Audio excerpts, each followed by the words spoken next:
Psalm 71, verse 9 says, "Do not cast me off in the time of old age. Do not forsake me when my strength is spent." So, what could one church role be? According to Harold Koenig and Doug Lawson out of Duke University, in their book, Faith in the Future, they say, as our population ages, a major role for the church is to train volunteer caregivers and other volunteers to interact with the growing numbers of older adults. And so churches say, but all we have are older adults. Who do we train? And my response is, you've just named your strength, older adults. Psalm 71, verse 18. "So even to old age and gray hairs, O God, do not forsake me until I proclaim your might to all generations to come." A second role for the church, young and old together. Abby addressed this. Melanie addressed it. The idea of we've got, I think, in our congregations become even more intentional intergenerationally. We allow it to be happenstance all too often, and I think that's one of the areas that could be helpful for us. Psalm 92, verse 12 and 14. "The righteous flourish like a palm tree and grow like a cedar in Lebanon. In old age, they still produce fruit. They're always green and full of sap."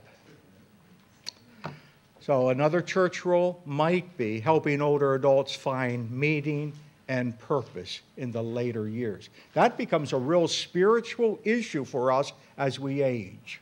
We were known by the roles we had, the roles of maybe as a wife and perhaps a mother, raising children.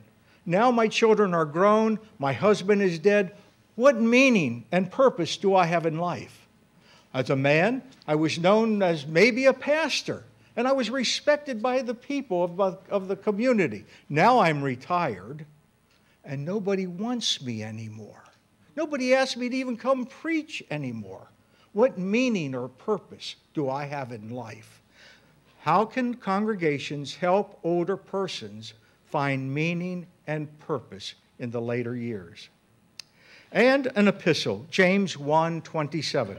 "Religion that is pure and undefiled before God is this, to care for orphans and widows in their distress." So, the fourth, the last one that I'll share with you tonight, major church role, safe sanctuaries for older adults. We talk about safe sanctuaries for children, but what about elder abuse that's taking place and going to grow in our communities and even within our churches? Maybe it's time that we consider safe sanctuaries for our elderly.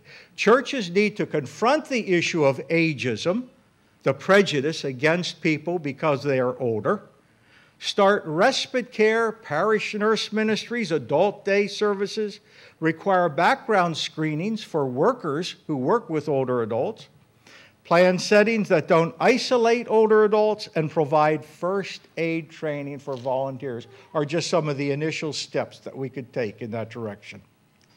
Exodus 20:12. Let us remember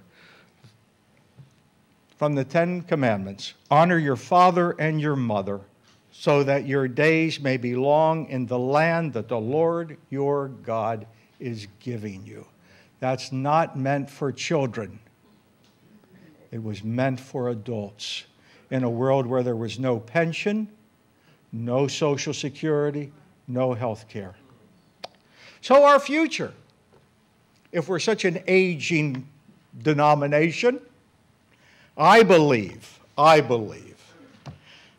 the United Methodist Church is not an old church. It is a church that is blessed with many older members. And we ought to be lifting that up and giving thanks to God that so many people went ahead of us and are United Methodists and can help leave their legacy and their faith to us in the future.